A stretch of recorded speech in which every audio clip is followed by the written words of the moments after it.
Hey again.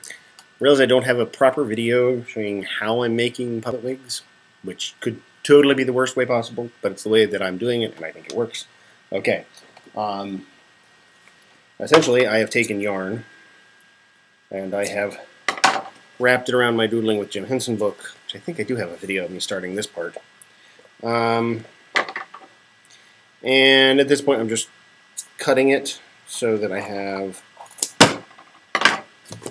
long strands of yarn, and then I am going to put them, kind of fold them in half a little bit, get an idea where the middle is, as if I couldn't tell already. I'm trying a bunch of different colors to try and get the proper red color. Now, let's see if I can get the webcam to aim at the sewing machine, and so you can see what I'm doing. So I've got the foot up, I've got the middle here, and I've got it set on a zigzag pattern, and with the little foot, it's the shoe, isn't it? I've forgotten the names of the parts of the sewing machine. Yeah, IR, professional. Okay, so all I'm doing is going to kind of run that zigzag pattern, run it back and forth a few times to get it stitched in the middle.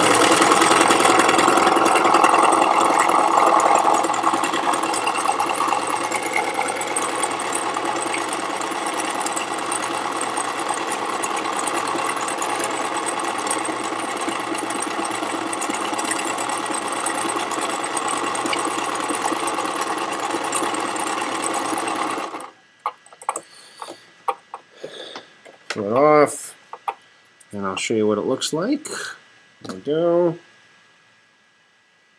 Again, shaky cam, Hail Sagan, Carl Sagan shirt from T Fury, and we have a little puppety wig, right, chunk of hair.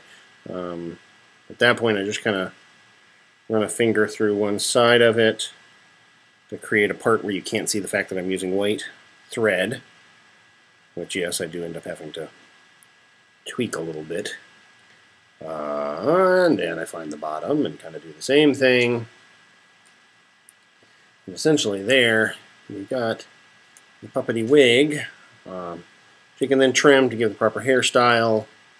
And once it kind of hangs off the back of the head, I'll usually take just some properly colored thread and stitch this into the top of the fleece, and then maybe a little bit along the back, to try and get the whole little chunk there attached to the head so that it hangs kind of like normal hair. It's very yarny. And in case you didn't know, it's very difficult so far that I've found to find the proper color of yarn that matches somebody who's actually a redhead. I've got some the very orangey stuff is kind of okay, but there's not a lot of orange yarn that I'm finding, at least not at Joann's and in Walmart.